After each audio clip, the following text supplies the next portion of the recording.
오늘은 제가 정말 존경하는 우리 윤성철 목사님이신데 CG 선교회라고 선택된 세대, 2004년부터 약 20년 된 다음 세대를 섬기고 있는 한국의 대표적인 어떤 선교센터입니다. 그래서 대표를 맡고 우리의 다음 세대들을 세우는 큰 일을 감당하고 계세요.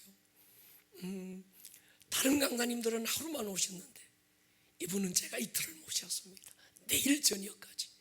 오늘은 정말 하나님께서 우리 가운데 가장 기본적인 복음을 전해주시고 내일은 시간에 구애 없이 마음껏 저분 안에 있는 하나님의 보석 같은 것들이 우리 가운데 풀어질 거예요. 우리 윤 목사님은 지난 우리 청소년 킹덤 컨퍼런스에 가서 제가 이분의 메시지를 들으면서 충격을 받았어요. 살아있는 고수가 있구나. 오늘 큰 은혜 될 줄로 믿습니다. 박수 한번 크게 쳐주십시오. 할렐루야.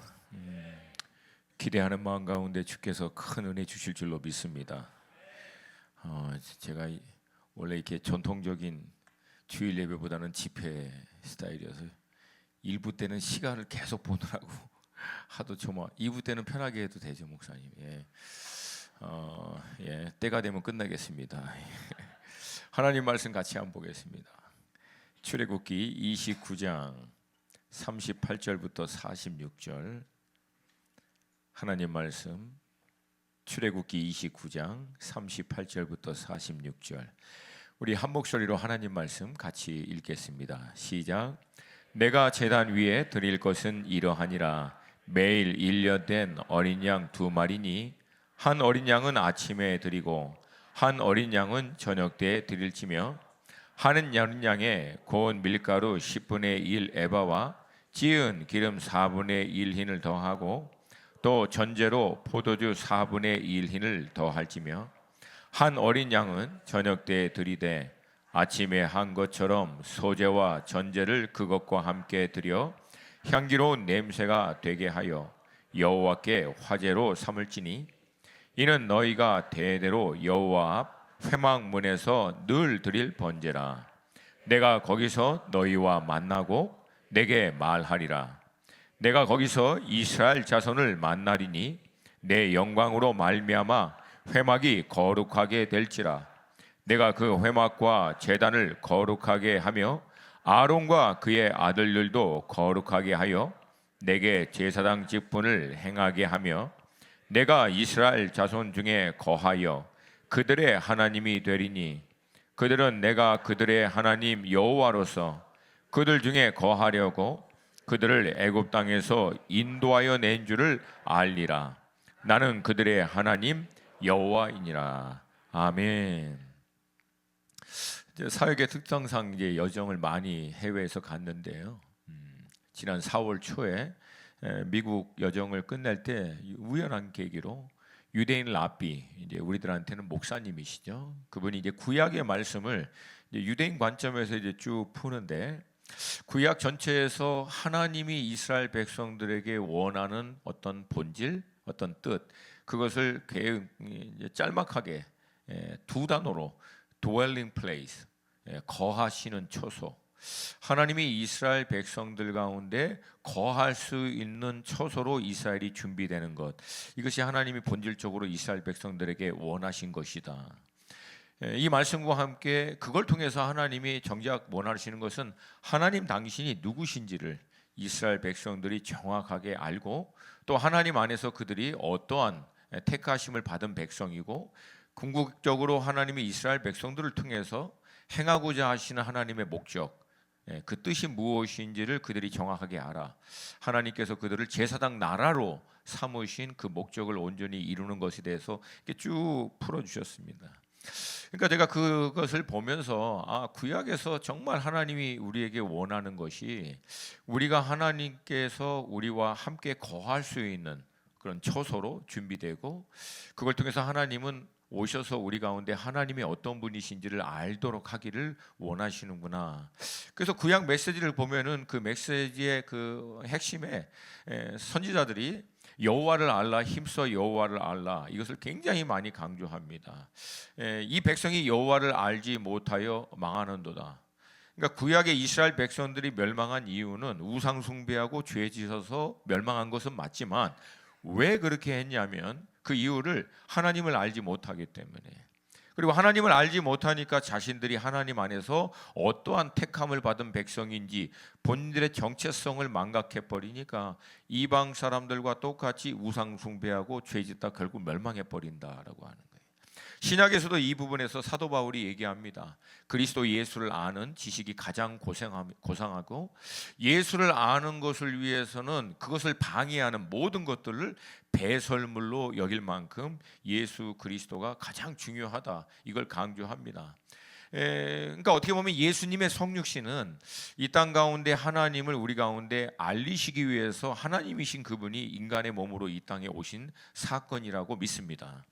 그래서 빌립이 예수님이 계속 아버지에 대해서 말씀하니까 빌립이 우리에게 아버지를 보여달라고 그랬을 때 예수님께서 나를 본 것이 곧 아버지를 본 것이다 말씀하셔서 결국 사도 바울도 이 문맥에 따라 신앙의 본질을 구약에서는 여호와를 아는 것, 신약에서는 예수를 아는 것, 이걸로 딱 가닥을 잡습니다. 그리고 성령 하나님을 우리 가운데 보내주실 것을 약속하시면서 그 성령님의 역할이 우리를 모든 진리 가운데로 인도하시고, 모든 진리는 성경의 진리의 말씀이고 궁극적으로는 이 말씀이 가리키고 있는 주님이신 것을 믿습니다. 아멘. 그러니까 결국은 신앙의 가장 본질은 살아계신 하나님을 아는 것, 그리고 그 하나님 안에서 우리가 누구인지를 아는 것. 여러분, 이 두 가지가 어떻게 보면은 우리 인생에서 가장 중요한 본질이고 핵심이고 신앙에 있어서도 핵심인 것을 믿습니다. 근데 질문은 왜 하나님께서는 우리와 그렇게 거하기를 원하시고, 두 번째 우리가 왜 하나님을 아는 것이 이렇게 중요하고, 세 번째는 어떻게 하면 우리는 하나님을 좀 알 수 있을까, 주님을. 덧붙여 설명하면 이 시대 우리는 헬라식 교육을 받고 있어요. 뭐냐면 많은 지식과 인포메이션, 어떤 그런 논리적이고 합리적인 것들이 머리에 잘 정리가 되어 있으면 그게 이제 굉장히 탁월하고 뛰어나다라고 하는 식의 교육의 배경입니다. 근데 성경은 히브리적 교육은 그거를 아는 거라고 절대 얘기하지 않습니다. 성경에서 얘기하는 구약의 야다, 헬라어인 그노시코, 이거는 어떻게 아는 거냐면 체험을 통해서 아는 거예요. 경험적으로, 인격적으로 체득하여. 그러니까 결국은 여기서 제일 중요한 것은 뭐냐면 내가 아는 거예요. 내가 만나서 아는 거라고. 우리 공동체가 아는 거예요. 이스라엘 백성들이 예배를 드릴 때 그들의 찬송 가운데 거하시는 여호와 하나님의 영광과 임재를 통해서 하나님을 아는 것처럼 우리의 예배 가운데 하나님이 오셔서 하나님 당신을 드러내시고 우리 심령 가운데 역사할 때 체험을 통하여 하나님은 이런 분이시구나, 이렇게 아는 이 놀라운 은혜가 우리 가운데 있기를 축복합니다. 가장 먼저 하나님은 왜 우리 가운데 거하시기를 원하시는가? 성경적인 관점에서 이 질문의 가장 간단한 대답은 하나님은요, 우리를 하나님의 형상과 모습으로 창조했어요. 다른 모든 피조물과 달리. 그러니까 하나님의 형상으로 하나님의 모습으로 창조했다라고 하는 그 의미는 여러 가지로 설명할 수 있지만 가장 핵심적으로는 하나님과 같은 영적인 존재, 하나님과 같은 인격적인 존재, 그러니까 영적인 교통을 할 수 있는 존재고, 인격적인 지정의를 통하여 뭘 할 수 있냐면 소통할 수 있는 존재예요. 다른 모든 피조물은 언어를 구사할 수 있는 능력이 없습니다. 기본적인 생존 본능을 위한 어떤 신호와 사인을 줄 수 있는 거지, 인간같이 마음의 생각과 고민과 깊은 갈등, 감정적인 표현을 언어로 담아서 못합니다. 여러분, 진화론자가 얘기하듯이 원숭이와 사람들은요, 뇌 구조가 80%가 흡사합니다. 생물학적 관점에서 볼 때는 원숭이 뇌나 사람 뇌나 80%는 똑같아요. 그러니까 이 생물학적 관점에서, 진화론적 관점에서 만약에 평가하면은 원숭이는 80%는 말을 할 수 있어야 돼요. 그게 원래 맞아요. 그게 합리적이에요. 논리적으로 그게 맥센스 하는 거고. 근데 여러분, 원숭이가 말을 해요? 모르나 잘? 원숭이 말하십니까? 안 하잖아요. 왜? 하나님의 원숭이는 그렇게 창조하지 않았어요. 유일하게 언어를 통하여 지정의적인 사고와 결정과 감정적인 표현할 수 있는 존재를 하나님은 하나님의 형상에 따라 사람에게만 그렇게 만드신 거예요. 할렐루야. 그걸 통해서 뭐 하려고? 영이신 하나님과 교통하고 언어를 통하여 하나님과 함께 소통할 수 있는 존재로. 그래서 우리는 찬양으로 기도로 하나님께 올려드리고 하나님은 그 가운데 그분의 영광과 임재로 또 말씀으로 우리 가운데 역사하시는 줄로 믿습니다. 이걸 하나님이 나누고 싶은 거예요. 그래서 우리 가운데 임하시기를 원하시는, 이 놀라운 은혜가 우리 가운데 있기를 원합니다. 그리고 이 과정들을 통해서 우리가 놓치지 말아야 될 것은 신앙의 핵심도 여기 있어요. 결국 하나님과 늘 소통하며 하나님과 동행하는 삶이에요. 여러분, 신앙은 돛 닦는 게 아닙니다. 살아계신 하나님과 함께함으로 말미암아 그분과 인격적인 영적인 교제, 교통을 통하여 하나님과 함께 이 믿음의 여정을 갖는 거예요. 아멘입니까? 그래서 우리가 알고 있다시피 에덴 동산에서도 하나님이 동산에서 거니잖아요. 아담과 함께.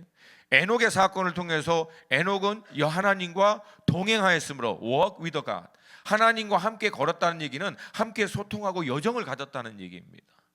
아멘입니까? 노아도 그렇죠. 하나님과 동행했다고. 아브라함도, 믿음의 조상인 아브라함도 여호와의 말씀을 쫓아감으로 말미암아 일평생 하나님의 인도하심에 따라 하나님과 동행한 믿음의 조상이 바로 아브라함이다라고 하는 거예요. 여러분, 그래서 이 동행이 이론이 아니라 그냥 머리로 아는 게 아니라 삶의 실제적인 하나님과의 인격적 영적인 교통을 통한 동행이 우리 아름다운 꿈의 교회 모든 성도들의 삶 가운데 있기를 축복합니다. 두 번째, 하나님께서는 왜 우리가 하나님을 알기를 원하실까?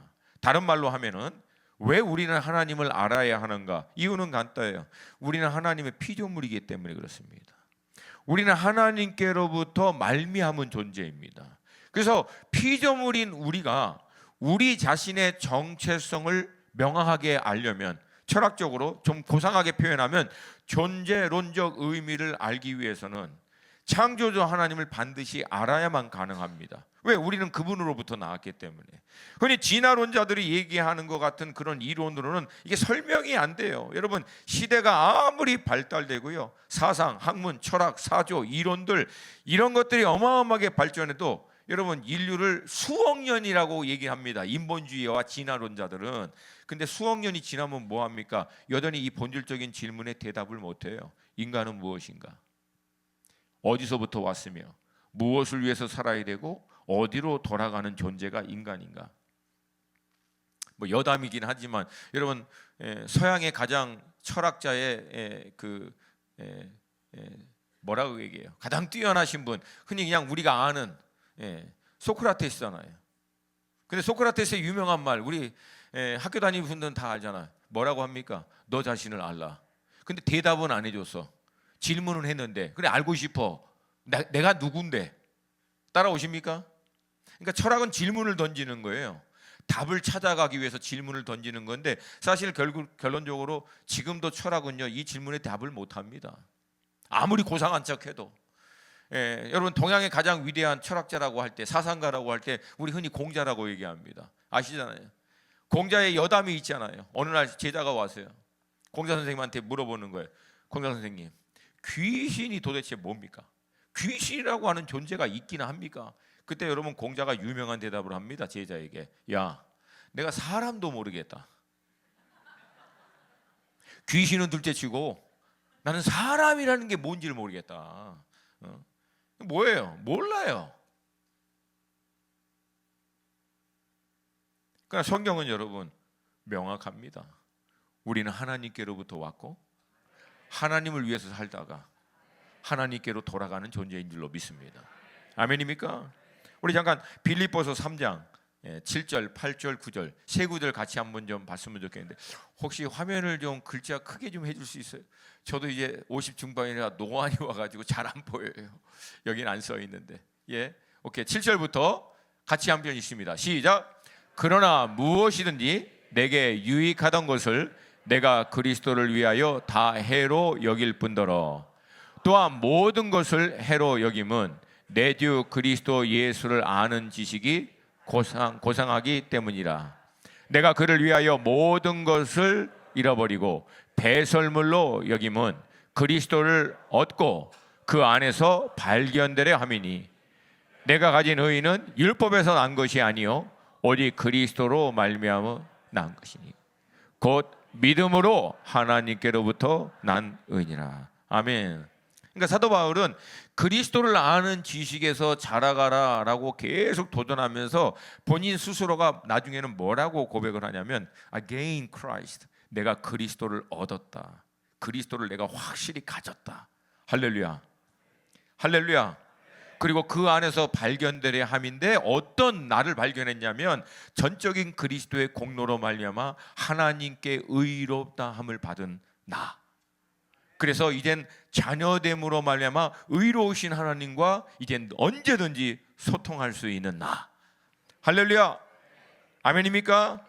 자기의 존재가 어떤 존재인지 이제 땅에 속한 자가 아니라 하늘에 속한 자, 죄인이 아니라 의인인 자, 이제 땅에 있는 것들과 소통하는 자가 아니라 하늘에 있는 아버지와 소통할 수 있는 존재. 아멘입니까?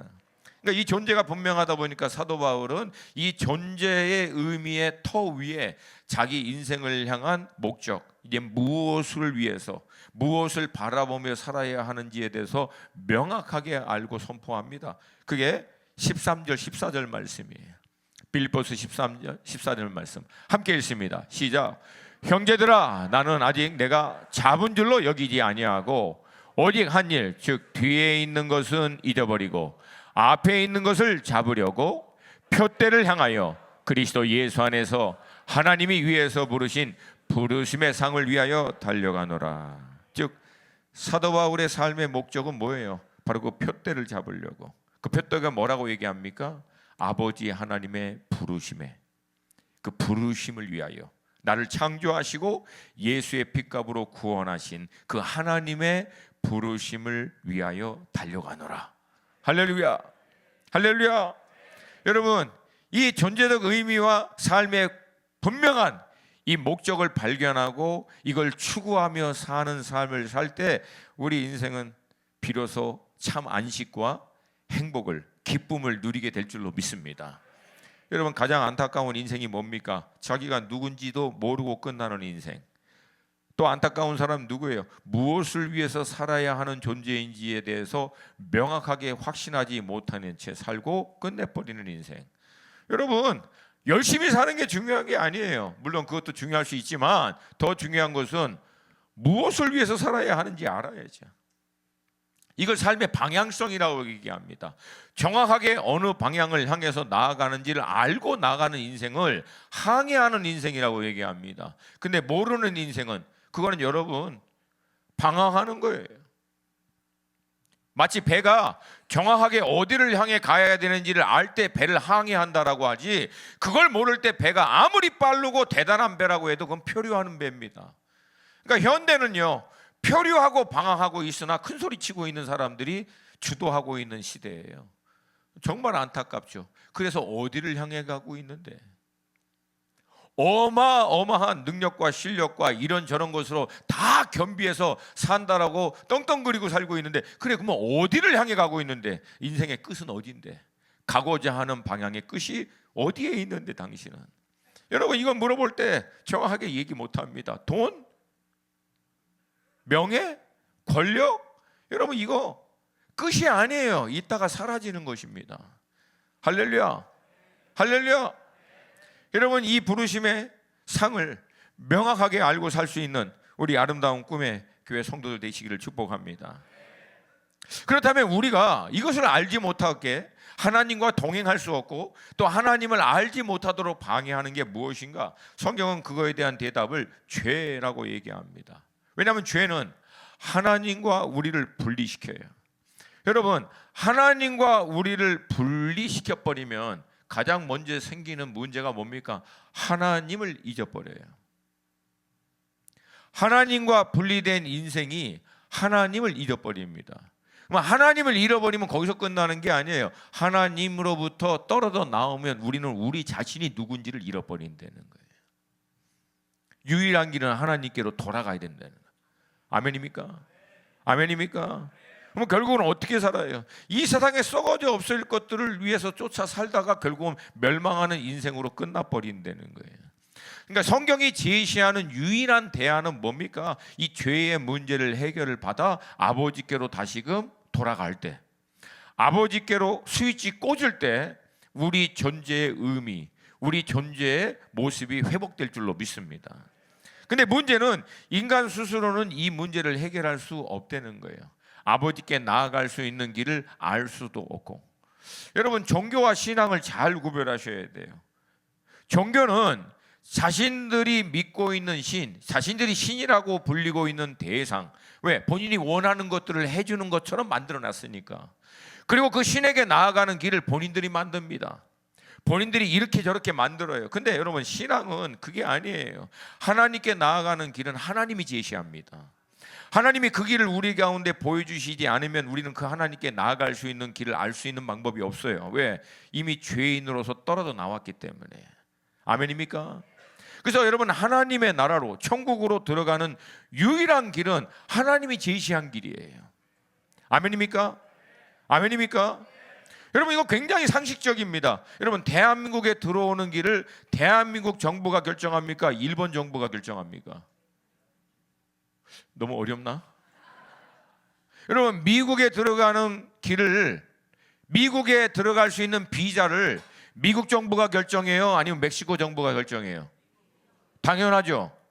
왜? 미국에 들어가면 미국이 결정해야지. 한국에 들어가려면 한국 정부가 들어가야지. 만약에 동남아시아 사람들이 왜 한국은 들어가려면 이러이러한 서류 필요하다고 하고 왜 이러이러한 비용이 필요하다고 그러냐고 따져봐야 의미 있어요, 없어요? 우리가 귓등으로라도 들어요, 안 들어요? 아니 솔직히 들어요, 안 들어요? 안 들어요. 왜? 대한민국 들어오려면 대한민국 정부가 정한 대로 들어와야지. 맞습니까? 그럼 하나님 나라 들어가려면 누가 정한 대로 해야 돼요? 하나님이 정하신 대로. 내 아들 예수가 너희들의 죄의 삭을 십자가 위에서 그의 생명을 통하여 다 지불해 줌으로 말미암아 내 아들 공로 의지하는 자는 내가 의롭다라고 해줄게. 그리고 그 예수 비자 받아서 하나님 나라 들어와. 하나님이 정하신 거예요. 할렐루야. 놀랍게도 이 비자 받는데 비용이 들어요, 안 들어요? 안 들어요. 그냥 받으면 돼요. 근데 놀랍죠? 그냥 받으면 되는 것을 사람은 안 받아요. 끝끝내 우겨서 안 받아. 왜? 그걸 죄라고 얘기합니다. 스스로가 하나님이 되어서 여전히 자기가 주도적으로 결정하고자 하는 것. 근데 문제는 뭡니까? 그렇게 자기가 자기가 결정하려고 하는 인간 스스로가 불완전한 존재입니다. 한계적 존재라는 거예요. 동의하시면 아멘. 아주 간단해요. 여러분, 계획하고 본인이 생각하는 대로 지금까지 사셨어요? 아니면 생각한 대로, 계획한 대로 안 되더래요? 살면 살수록 여러분 뼈저리게 느끼는 게 뭐예요? 생각대로 안 된다. 계획한 대로. 왜? 불완전한, 컨트롤을 하는 존재가 아니에요, 우리는. 아멘입니까? 근데 여러분, 더 놀라운 사실을 제가 말씀을 드릴까요? 근데 여전히 계획하잖아. 아직도 자기가 컨트롤 하려고 하고 자기 생각으로 하려고 그러고. 이게 죄의 근본이라는 거예요.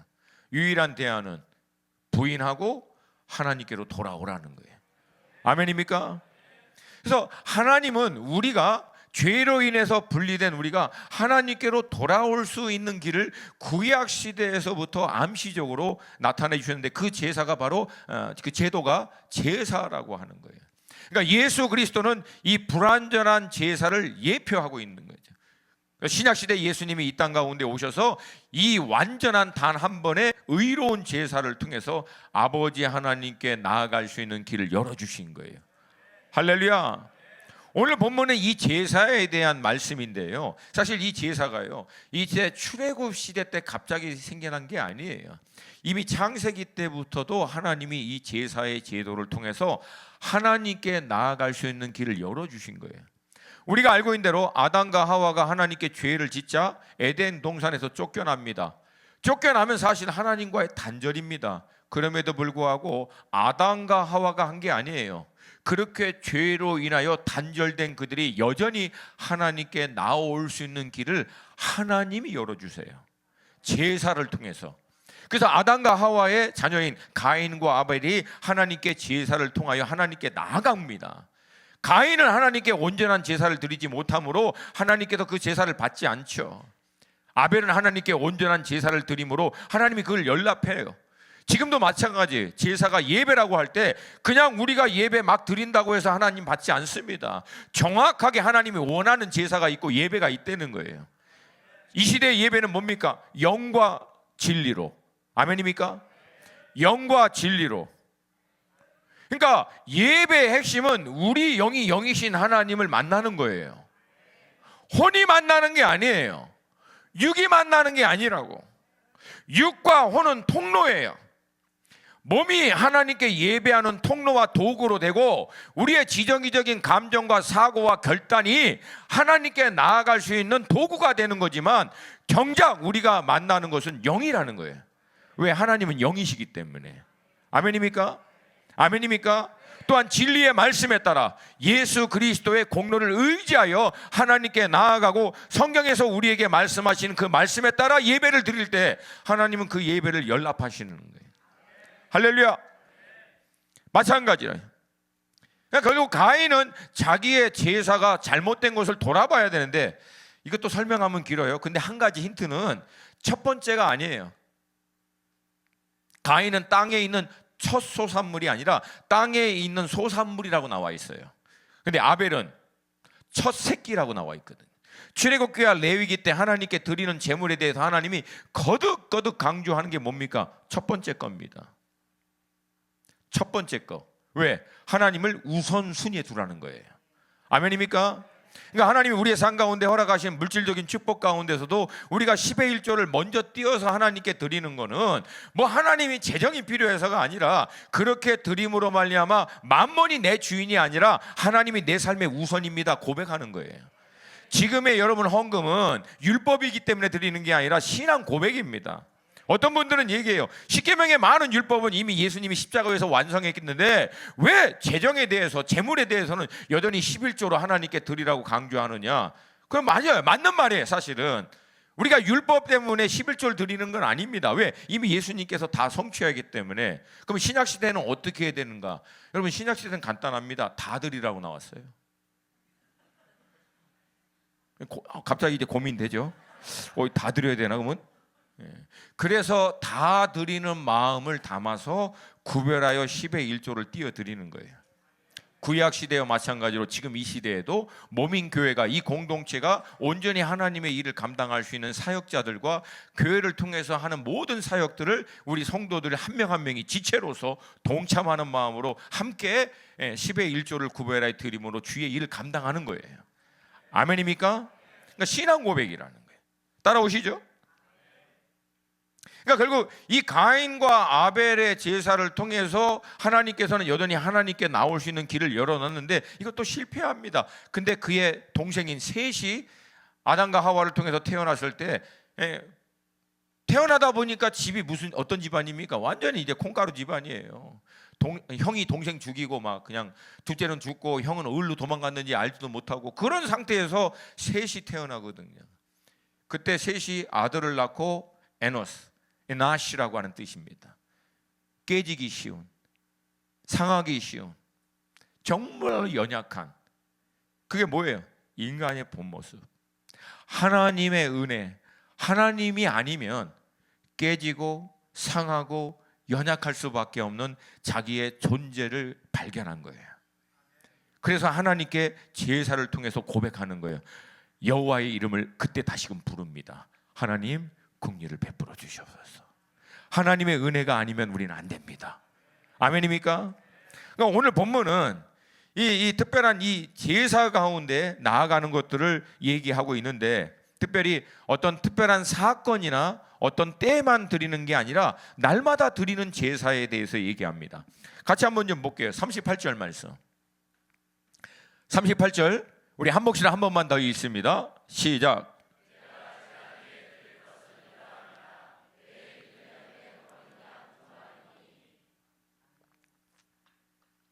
이 동일한 사건을 다루고 있는 민수기 28장, 거의 토시 하나 뜰리지 않고 동일한 본문의 말씀을 거기서 다시금 기록하고 있는데요. 거기에서 모세는 이 제사를 상번제라고 이제 기록하고 있습니다.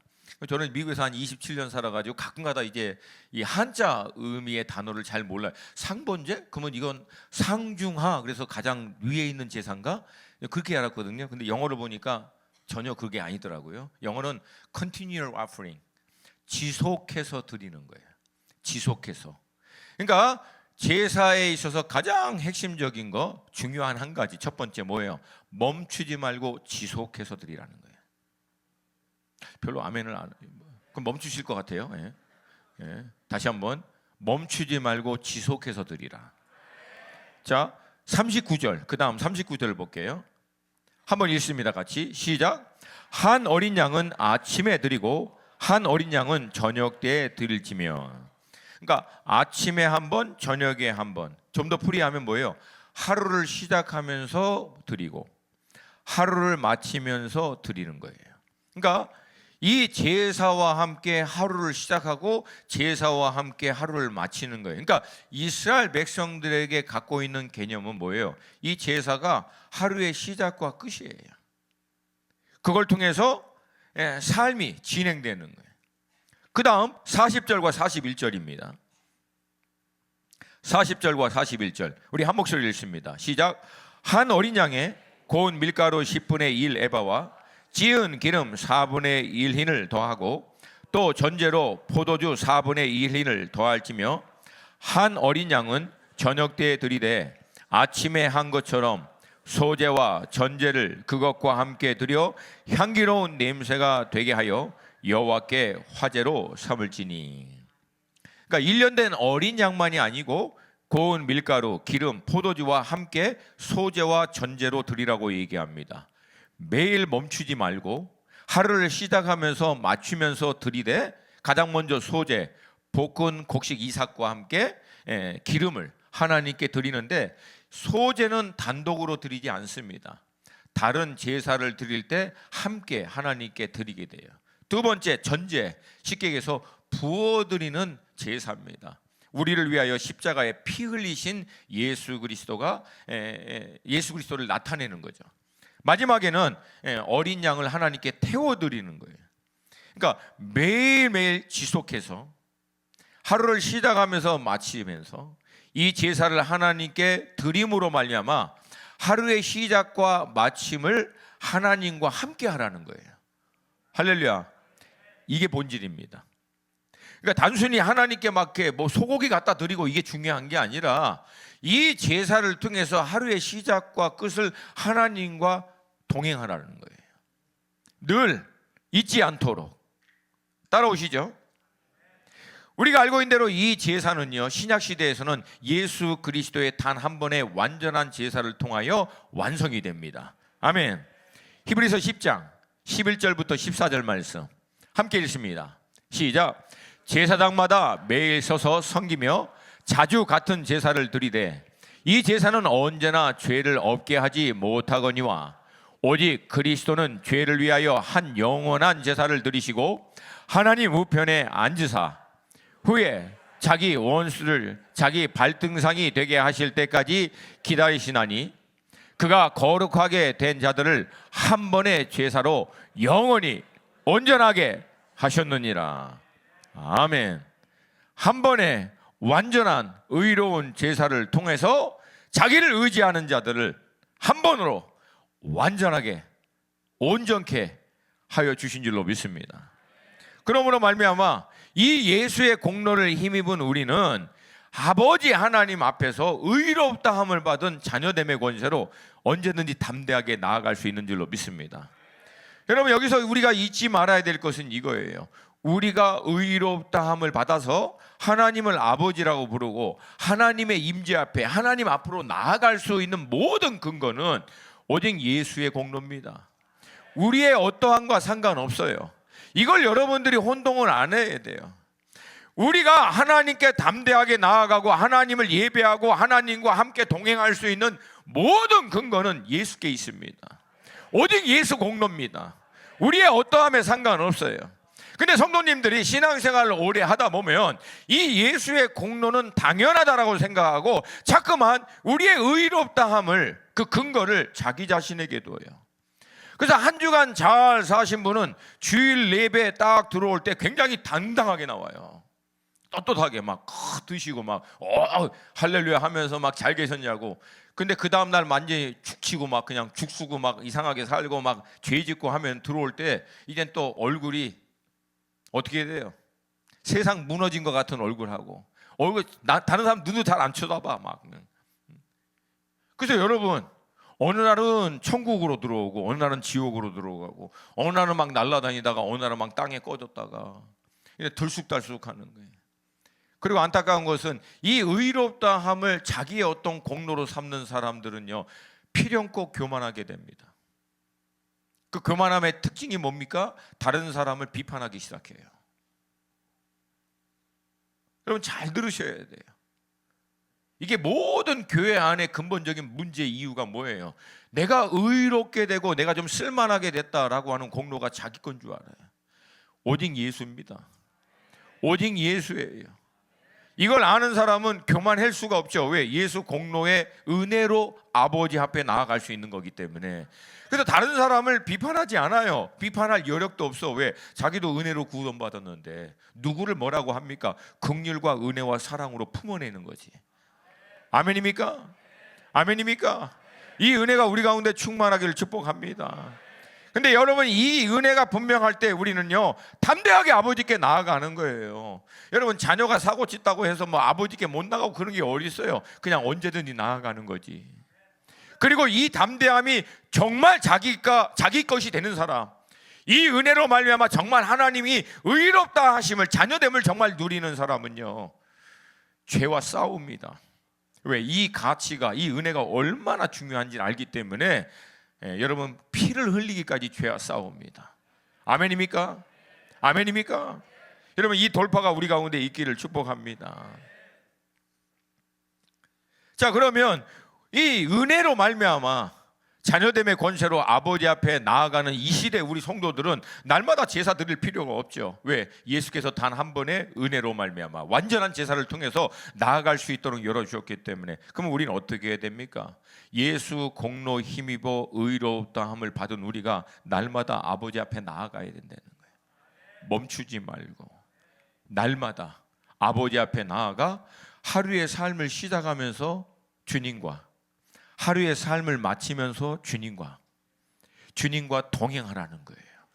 우리 믿음의 선배들은요, 수도사의 선배들 같은 경우에 그들이 늘 했던 연습이 있어요. 그 뭐야? 코람데오, 하나님의 임재 앞에 본인이 서 있는 훈련을 한 거예요. 그 말씀의 근거가 어디 있습니까? 시편에 내가 여호와를 나의 우편에 모셨으며 여호와께서 내 우편에 계셨다고 믿는 거예요.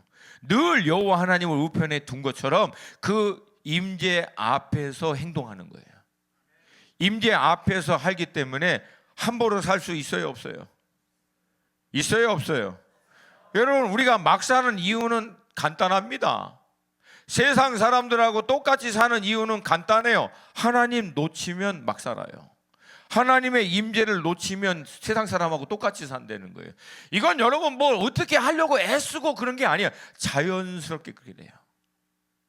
그러니까 우리가 죄를 안 짓는 건 막 죄랑 싸우는 게 아니에요. 여러분, 나사렛 예수의 이름으로 명하노니 막 모든 어둠의 영들은 떠나갈지어다. 만물의 영을 아무리 그렇게 싸운다고 해서 여기에서는 승산이 나지 않습니다. 가장 강력한 죄를 이기는 방법은 임재를 놓치지 않는 거예요. 임재를 놓치지 않는 거예요. 실질적으로 그렇게 하는 방법은 간단해요. 주님, 오늘도 주님과 이 하루를 시작하길 원합니다. 동행하여 주시옵소서. 매 순간마다 성령님 인도하여 주시옵소서. 아버지의 뜻을 알게 하여 주시옵소서. 아버지 하나님 인도하여 주시옵소서. 무시로 교통하는 거예요. 그게 하나님과 동행하는 방법입니다. 하루의 삶을 마칠 때도 주님, 오늘도 주님 안에서 승리하게 해주심을 감사합니다. 연약한 부분이 있으면 주님의 보혈로 다시 한번 저를 덮어주시옵소서. 내일은 반드시 승리하게 될 줄로 믿습니다. 여러분, 이거를 1년 내내 하는 사람, 그게 10년이 되고 20년이 된 사람하고 이 임재에 대한 하나님과 함께 동행하는 이 의식을 놓치고 신앙생활을 하는 사람하고 어떻게 똑같이 살겠어요? 근본적으로 다르지. 달라질 수밖에 없어요. 여러분, 이게 주께서 우리 가운데 회복하게 하고자 오셔서 십자가 위에서 이루신 일인 줄로 믿습니다. 할렐루야. 그 결과는 무엇인가? 42절 우리 한 목소리로 같이 읽습니다. 시작. 이는 너희가 대대로 여호와 앞 회막 문에서 늘 드릴 번제라. 내가 거기서 너희와 만나고 내게 말하리라. 아멘. 그러니까 하나님께서 이스라엘 백성들에게 제사 요구하는 것은 그냥 소고기 두고 싶고 막 빵 두고 싶어서가 아니라 뭐예요? 만나고 싶어서, 소통하고 싶어서. 이게 본질이라는 거예요. 그럼 하나님께서 예수 그리스도의 보혈로 우리를 구원하신 이유는 그럼 어디에 있습니까? 우리를 만나고 싶어서, 우리와 소통하고 싶어서. 아멘입니까? 그러니까 나 구원 받았습니다, 이제 천국 갑니다. 뭘로 증명할 건데? 내가 정말 구원 받아서 거듭나서 영이신 하나님의 영적인 자녀가 되었습니다. 천국을 나는 바라보고 삽니다. 오케이, 뭘로 증명할 건데? 나는 그 하나님과 지금 다시금 이제 소통하고 있습니다. 그 하나님을 만나고 있습니다. 이게 안 돼 있으면 증명할 방법이 없어요. 이게 안 되면 우리가 믿고 있는 하나님이 다른 신들을 믿고 있는 종교인들과 무엇이 다른지 증명할 방법도 없어요. 여러분, 우리가 믿고 있는 하나님이 참 하나님이신 줄로 믿습니다. 우리가 믿고 있는 하나님이 살아계신 하나님인 줄로 믿습니다. 날마다 새 일을 행하시는 하나님인 줄로 믿습니다. 우리를 알고 우리 이름을 불러 우리를 인도하시는 분이신 줄로 믿습니다. 어떻게 증명하실 건데? 소통하고 있기 때문에, 그분을 만나고 있기 때문에. 그래서 여러분, 신앙 잘 들으셔야 돼요. 믿음의 삶이라고 하는 본질은요, 살아계신 하나님을 만나는 겁니다. 하나님을 인카운트, 대면하는 거예요. 예배 가운데, 말씀 가운데, 기도 가운데, 성경 가운데, 훈련을 통해서 삶의 여정 가운데 무시로 살아계신 하나님과 동행함으로 교통하는 거예요. 그걸 행할 때 세상이 우리 가운데 하나님을 보는 거예요. 하나님이 나타나는 거예요. 주님이 당연히 나타나는 거예요. 빛과 소금이 되려고 애를 쓰는 게 아닙니다. 여러분, 빛이 빛을 되려고 애쓰는 게 아니에요. 빛은 그냥 빛입니다. 소금은 소금이 짠맛을 내려고 애쓰는 게 아니에요. 그냥 소금 자체가 짜요. 왜? 빛이신 하나님과 교통하고 있기 때문에, 거룩하신 하나님과 교통하고 있기 때문에 그게 자연적으로 나타난다는 거예요. 여러분, 이 은혜가 우리 가운데 있기를 주님의 이름으로 축복합니다. 이 과정들을 통해서 하나님은요, 하늘에 있는 모든 신령한 것들, 은사들, 그것들을 영적인 하나님의 자녀들에게 공급하시기를 원하십니다. 그것들을 통해서 우리가 원래 하나님이 계획했던 이 땅을 다스리고 통치하는 하나님의 대리자의 역할들을 다시금 회복하기를 원하시는 줄로 믿습니다. 구약 시대에는 이스라엘 백성들을 통해서, 신약 시대에는 주님의 몸인 교회를 통해서. 그래서 사도 바울이 교회를 통해서 뭐라고 얘기합니까? 에베소서에서 모든 만물을 교회 안에서 예수 그리스도로 말미암아 어떻게 한다는 거예요? 통합시킨다는 거예요. 정렬시킨다는 거예요. 할렐루야, 할렐루야. 그리고 하나님의 모든 비밀을 교회로 말미암아 하늘에 있는 통치자와 권세들로 알게 하신다고 할 만큼 하나님의 교회는 그냥 세운 게 아니라는 거예요. 하늘의 어마어마한 계시, 하나님의 뜻, 의중, 능력, 지혜, 모든 권능, 은사들을 통해서 땅을 다스리고 통치하라고 주님의 몸으로 교회를 세운 줄로 믿습니다. 그럴 수 있는 유일한 길은 교회의 머리와 머리 대신 주님과 교회가 교통하는 거예요. 머리 대신 주님과 딱 붙어 있는 거예요. 무시로 교통하고 영적인 교통을 통해서 하나님의 모든 것들을 교회가 발견하고 거기에 따라갈 때 혼과 육으로 따라올 수 없는 세상 가운데 영적인 통찰력과 능력과 하나님의 은사를 통하여 다스리고 통치하고 회복하는 일들을 교회를 통해서 하기를 원하신다. 여러분, 이 영적인 교통을 위해서 우리에게 필요한 것은 많이 있지만 가장 본질은 예배입니다. 그 다음은 기도예요. 아멘입니까? 뭐 내일 이 부분에 대해서 뭐 시간이 허락되면 제가 나누기를 원합니다. 근데 여러분, 그걸 못하면 이 놀라운 하나님의 우리를 향한, 또한 몸인 교회를 향한 이 계획이 있음에도 불구하고 우리가 살아계신 하나님과 영적인 인격적인 교통을 하지 못하면 어떤 일이 일어날까요? 어떤 일이 일어납니까? 혼과 육으로 끝나지.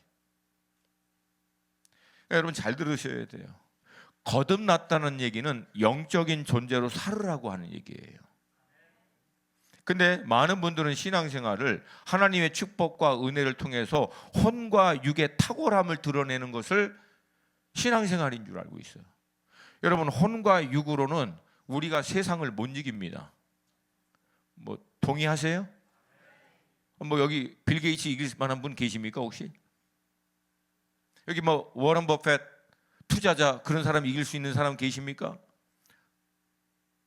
대답을 안 하시네. 있나 뭐 혹시? 육과 혼으로는 우리는 못 이겨요, 세상을. 근데 육과 혼이 절대 따라오지 못하는 게 있어요. 그건 영입니다. 할렐루야. 할렐루야. 이 돌파가 있기를 주님의 이름으로 축복합니다. 근데 이 영적인 교통을 놓쳐버리면 우리도 세상에 믿지 않는 사람들과 똑같이 돼버린다는 거예요. 하나님과 교통이 안 되니까 하나님을 잊어버려요. 하나님을 잊어버리면 우리 존재가 망각되는 거예요. 그러면 육과 혼을 쫓아서 살다가 끝나버리는 거예요. 시간 괜찮죠, 목사님? 뉴욕타임즈의 그 베스트셀러였던 그 빠찡코라고 하는 책이 있어요. 이게 한국의 드라마로도 나온 거예요. 이민진 작가라고 하는 이세 교포, 그 예일대 교수였던 그분이 썼던 책인데, 이 책이 그 어떤 책이냐면 그 일제 치하 때 일본으로 건너가 살고 있는 제일 한국인, 제일 조선인, 그들에 대한 배경에 대한 책인데, 일본에 살고 있는 그 한국인들이 딱 두 부류로 나눠집니다. 그 책에 따르면 첫 번째는 뭐냐면 일본이라고 하는 사회에 빨리 동화해서 일본이 주는 기회, 성공, 이것을 얻기 위해서는 이름도 바꾸고 그 다음에 일본 문화, 일본의 어떤 교육, 일본의 시스템, 여기에 최대한 자기를 맞춰서 사는 거예요. 그러면 당연히 상대적으로 많은 성공할 수 있는 기회와 이런 것들이 이제 주어지는 거예요. 근데 문제는 그렇게 일본이라고 하는 사회에 이름까지 바꿔가면서 동화되면 될수록 자기의 본질이 거기서 그렇게 표현합니다. 흐려져요. 내가 조선이라고 한, 한국이라고 하는 땅에서 온 사람이라고 하는 자기의 정체성이 점점 흐려져요. 성공은 하는데, 편한데, 많은 것을 누릴 수는 있는데 자기의 정체성이 흐려지는 거예요. 반대로 나는 일본에 살지만, 비록 일본에 살지만 나는 한국에서, 조선에서 온 한국 사람입니다. 이름도 한국 쓰고, 그래 한국식 교육도 하고, 일본이라고 하는 사회 안에 살지만 절대 나는 일본에 동화되지 않겠다라고 하면은 상대적으로 많은 핍박이 있습니다. 불이익이 있습니다. 어려움 수도 없이 당합니다. 그러나 그런 어려움과 불이익이 있음에도 불구하고 그 사람들은 오히려 그 과정들을 통하여 반대로 자기의 정체성이 더 뚜렷해져요. 명확해진다는 거예요. 근데 여러분, 이 이민진 작가가 크리스찬입니다. 저는 그 책을 접하면서 깨달은 게 있어요. 이 사람이 일본에 살고 있는 당시 한국 사람들을 비추어 이 시대를 살고 있는 그리스도인들에게 주는 메시지를 함께 주고 있구나. 여러분, 우리가 하나님과의 영적인 교통이 끊겨버리고 이 세상이라고 하는 가치, 유행, 이론, 사상, 여기에 세상에 믿지 않는 사람들이 추구하는 보편적 가치, 유행, 여기에 맞춰 살면요 성공할 수 있어요. 많은 것 누릴 수 있습니다. 상대적으로 편할 수 있어요. 그러나 그렇게 살면 살수록 내가 누구인지 흐려져요. 나중에는 까먹어버려요. 이스라엘 백성들과 똑같이 돼버릴 수 있다는 거예요. 반대로 이 세상의 보편적 가치와 흐름, 유행, 이거를 따라가지 않고 성경적 가치와 진리의 말씀을 쫓아 살려고 몸부림치면 칠수록 손해보고 불편하고 억울한 일 당하고 많은 문제가 있을 수 있지만 상대적으로 내가 누구인지는 점점 더 명확해진다는 거예요. 나는 땅에 속한 자가 아니구나. 하늘에 속한 자구나. 아, 땅이 내 유업이 아니구나. 나는 하나님의 나라를 유업으로 받을 자구나. 아, 땅에 있는 것이 영원한 소망이 아니구나. 나의 영원한 소망은 하늘에 있구나. 여러분 지금 어느 길을 가고 계시냐? 여러분 이건 열심히 하려고 해서 되는 문제가 아니라는 거예요. 주님 안에 붙어 있어야 된다는 거예요. 할렐루야. 주님과 하루의 삶을 시작하고 하루의 삶을 마치는 것을 끊이지 않고 매번 반복해야만 이게 점점 더 명확해진다는 거예요. 여러분 이것을 누릴 수 있도록 주께서 우리를 거듭나게 하신 줄로 믿습니다. 오늘 보면 46절 말씀을 같이 한번 보겠습니다. 46절 말씀 함께 읽습니다. 시작. 그들은 내가 그들의 하나님 여호와로서 그들 중에 거하려고 그들을 애굽 땅에서 인도하여 낸 줄을 알리라. 나는 그들의 하나님 여호와니라. 아멘. 오늘 본문을 두 부류로 나눌 수 있어요. 첫 번째는 앞에와 끝부분 중간 건 빼고, 그러면 이런 말이에요. 그들은 내가 그들의 하나님 여호와이신 것을 알리라. 두 번째 중간 부분이에요. 그들 중에 거하려고 그들을 애굽 땅에서 인도하여 낸 여호와.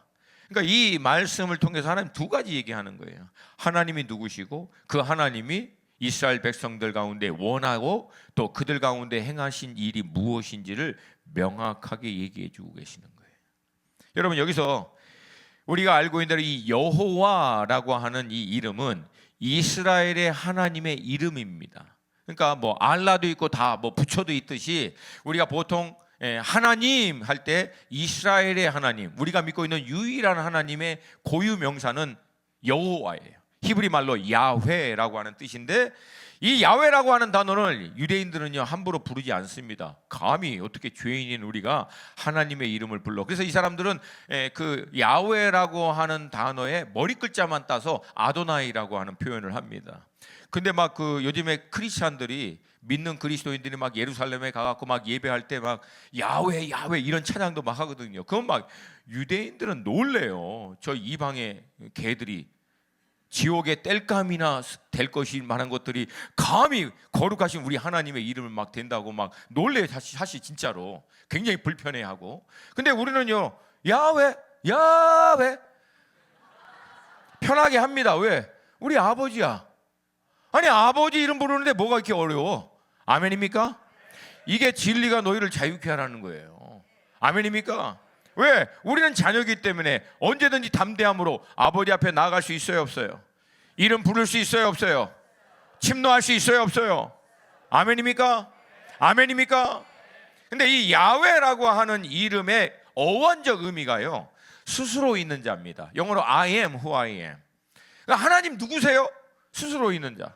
모세가 가시떨기에서 하나님을 만나고 난 다음에 하나님이 모세를 보낼 때 모세가 질문합니다. 그러면 이스라엘 백성들이 네가 보낸 하나님의 이름이 뭐냐라고 하면 제가 뭐라고 얘기해야 합니까? 그때 하나님이 얘기하는 거예요. 스스로 있는 자가 보냈다고 얘기해라. 그러니까 하나님 이름이 뭐예요? 그러니까 스스로 있는 자. 무슨 뜻이냐면 가장 쉽게 표현하면 나는 나야. 하나님 이름이 뭐라고요? 나는 나야. 왜 그래요? 이 땅에 있는 것으로는 하나님을 묘사할 수 있는, 대체할 수 있는 것이 있다 없다? 없다는 거예요. 설명. 여러분 요한계시록이나 다니엘이 그리고 이사야가 천상의 예배 가운데 천상에 올라가잖아요. 그 천상의 예배 가운데 있는 모습을 우리 이해할 수 있는 언어와 문화적 배경에서 묘사를 해놨잖아요. 그러면 여러분 잘 읽어보면 천국이 어때요? 금은방이야. 내가 볼 때는 온통 다이아몬드 루비에다가 금에다가 막 깔리고, 안 그렇습니까? 천국은 금은방 같으니. 그렇습니까? 왜 그런 거예요? 그게 바로 한계라는 거예요. 하늘에 있는 것들을 그나마 땅에 있는 것으로 가장 가치 있고 소중한 것으로 표현을 하려고 하니까 금은방이 된 거지, 뭐 천국이 금은방이겠습니까? 천국에 있는 것 자체도 묘사하기가 인간의 것으로는 안 되는데 하나님은 돼요 안 돼요? 안 된다는 거예요. 하나님을 설명하는 것조차도 안 된다는 거예요. 근데 더 기가 막힌 거는 우리의 언어와 우리의 어떤 것으로도, 비교의 어떤 것을 갖다 들이밀어도 도저히 표현할 수 없는 하나님이 이 땅 가운데 인간의 몸을 갖고 오신 거예요. 왜? 우리 만나고 싶어서, 우리하고 교통하고 싶어서. 여러분, 이게 은혜죠. 이게 기적이죠.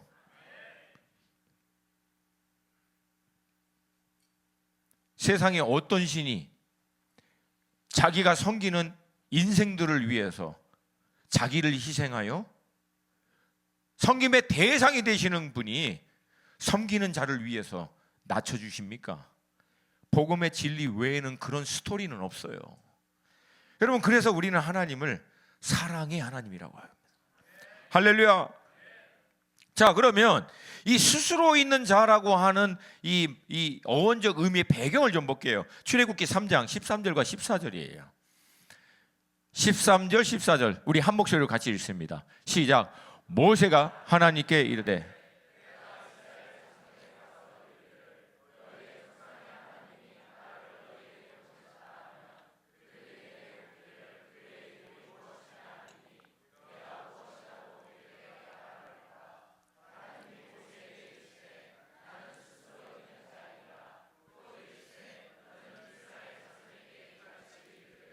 스스로 있는 자가 너에게 보내라 하라. 자, 그리고 이 스스로 있는 자의 이름과 그 이름의 의미적 풀이를 15절에서 하십니다. 15절 말씀 같이 읽습니다. 시작.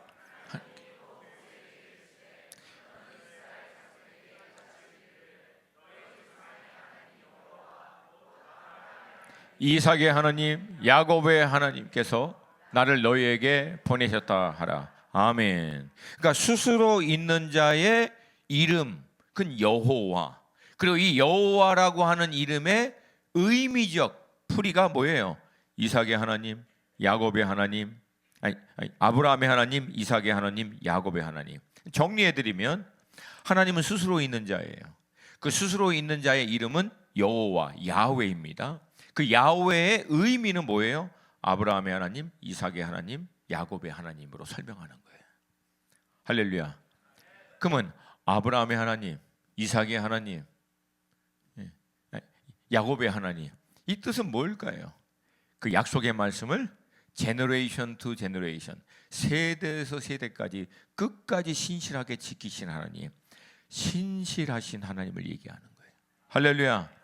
약속한 말씀을 변개치 아니하시고 반드시 지키시는 하나님.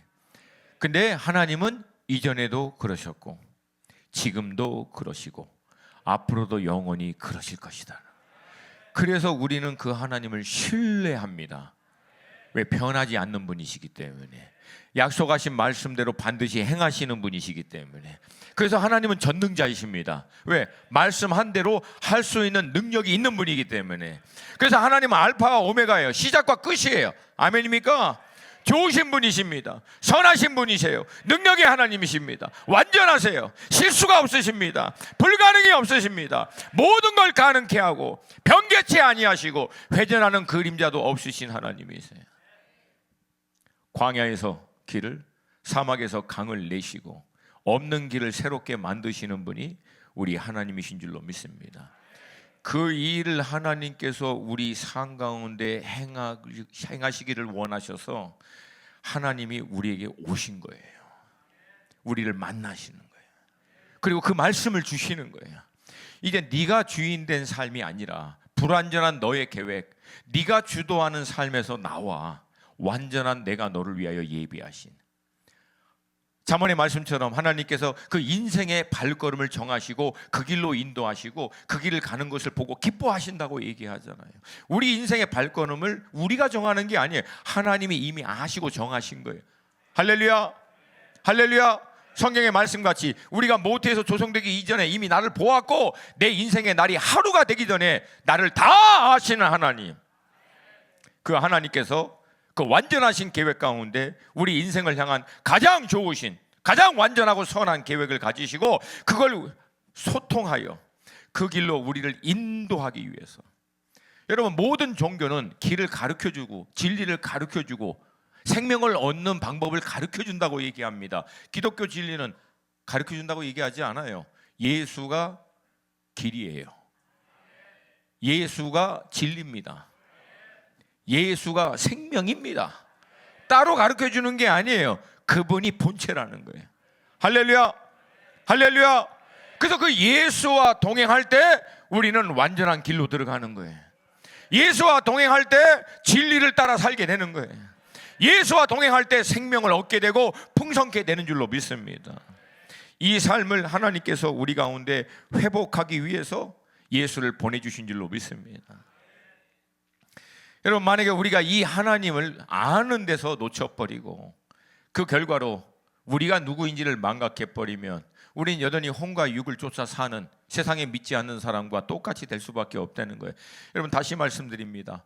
이스라엘 백성들이 멸망하고 우상 섬기고 이방 사람들과 똑같이 죄를 범한 이유는 딱 하나입니다. 하나님이 누구신지를 놓쳐버린 거예요. 왜? 하나님이 누군지를 놓쳐버리니까 자기들이 누군지를 망각해버린 거예요. 그래서 이방 사람들과 똑같이 살고 끝나버린 거예요.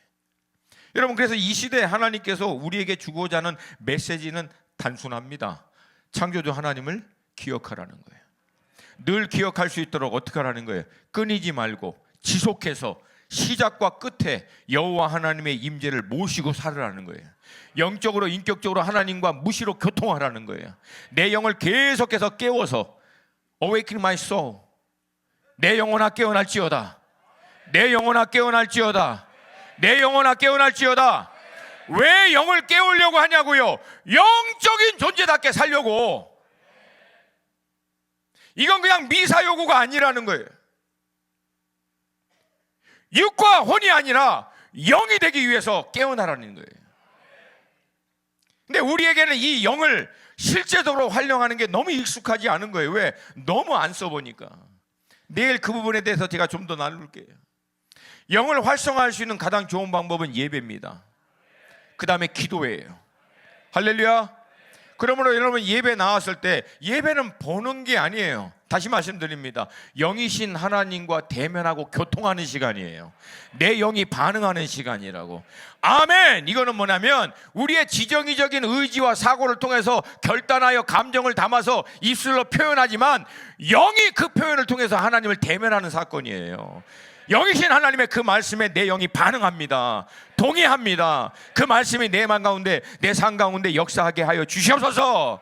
이걸 반응하는 시간이라는 거예요. 그걸 통해서 뭐 하는 거예요? 내 영을 계속 깨우는 거라고. 활성화시키는 거예요. 근데 여러분, 성도님들이 현대 교회 가운데 나와서 예배 드리면 그냥 가만히 있어요. 그리고 가. 뭐야 그거? 그 뭐야? 어떤 분들은 하나님은 거룩하신 분인데 잠잠해야지 이렇게 경거망동하고 시끄럽게 떠드냐고. 제가 창세기부터 요한계시록까지요 25살부터 지금까지 거의 30년 묵상을 했는데 하나님은 거룩하니까 경거망동하지 말고 조용해라, 그런 구절 없어요. 오히려 반대로 뭐라고 합니까? 큰 소리로 여호와께 찬송할지어다. 손뼉 치며 발을 구르며 두 손을 들고 춤을 추며. 할렐루야. 그러니까 거룩하신 하나님이니까 조용히 해. 이거 다 유교야, 유교, 종교라고. 성경에서 하는 얘기가 아니라. 그러니까 우리는 진리를 따라하지 않고요, 어느덧 우리 가운데 익숙해져 있는 종교에 따라하고 있는 거예요. 그래서 여러분, 예배는 온몸으로 하는 거예요. 온 마음을 담아서 영으로 드리는 거예요. 할렐루야. 내일 특별히 좀 그런 예배가 되기를 축복합니다. 아멘입니까? 그걸 통해서 어떻게 해요? 내 영이 계속 살아나는 거예요. 익숙해질 때까지. 그래서 나중에는 하나님과 영적으로 교통할 때 나중에는 어떻게 돼요? 결론이 그냥 알아요. 아, 주님이시다.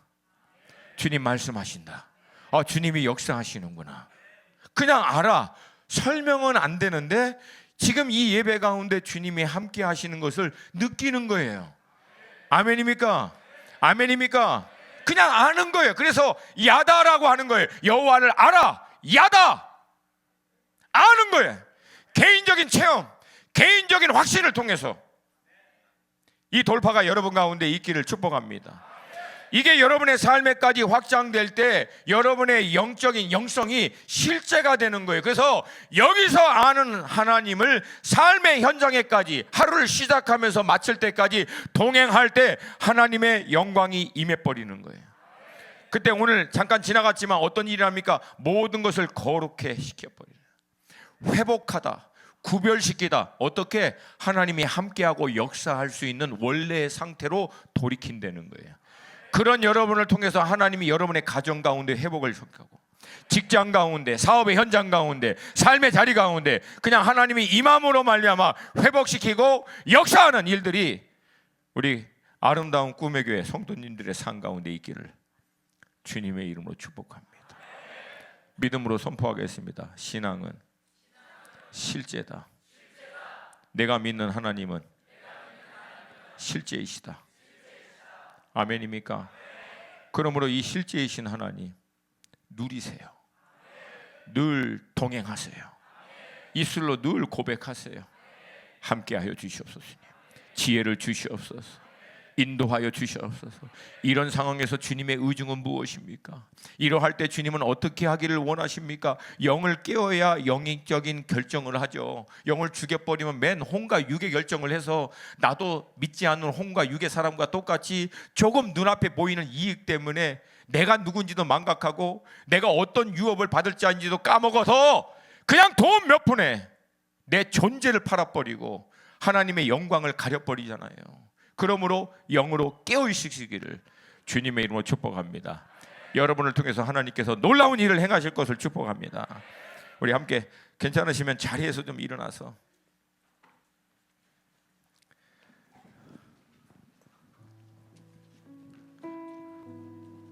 제가 아까 1부 때는 이게 뭘 발동을 못 걸겠더라고요. 시간을 넘어갈까 봐. 근데 오늘은 지금 2부는 좀 편해요. 내일은 더 편할 줄로 믿습니다. 여러분 이 시간 괜찮으시면 우리 함께 한 2, 3분이지만 짧게 좀 기도했으면 좋겠어요. 동행하십니까? 동행하십니까? 여러분 성경에서 기도할 때 두 손 들고 기도하라고 나와요. 그러면 여러분 우리 어떻게 하면 돼요? 뭐 그게 어려워. 아니 그러니까 근데 어떤 사람은 죽어도 못 든대. 그러니까 왜 못 드냐고. 자기는 안 된대. 왜? 나는 안 된대. 하니까 왜 안 되냐고. 뭐 때문에 안 되십니까? 체면 때문에 안 돼서요? 하나님 앞에 드시라고, 아버지 앞에서 들으시라고. 예배를 드릴 때만큼은 여러분은 아버지 그분을 기쁘게 해드리려고 할 수 있는 모든 걸 동원해서 재롱 드리는 거예요. 재롱잔치 하는 거예요. 그게 예배입니다. 여러분 그렇게만 생각하시면 돼요. 여러분 나이에 상관없이, 여러분의 신분과 배경에 상관없이 살아계신 아버지 하나님 앞에 나올 때만큼은 여러분은 그 아버지 마음껏 기쁘게 해드리는 게 여러분의 유일한 목적입니다. 그러면 그 하나님께서 흐뭇하게 여러분의 예배를 받으시죠. 그럼 어떻게 합니까? 하나님의 임재와 영광으로 임해버리신다는 거예요. 그때 돌파 일어납니다. 치유 일어납니다. 계시가 열립니다. 회복됩니다. 역사가 일어난다는 거예요. 아멘입니까? 아멘입니까? 두 손 들고 우리 주님의 이름 3번 부르고 이 시간 기도할 때 하나님 나를 만나 주시옵시고 나와 동행하여 주시옵시고 살아계신 하나님이 내 삶의 실제가 되게 하여 주시옵소서. 아멘. 우리 주님의 이름 3번 부르고 기도합니다. 주여 주여 주여. 오늘 들었던 이 말씀이 듣는 말씀에서 끝나지 않고 여러분들의 삶에 살아내는 말씀으로 생명력 있는 말씀이 될 수 있기를 주님의 이름으로 다시 한번 축복합니다.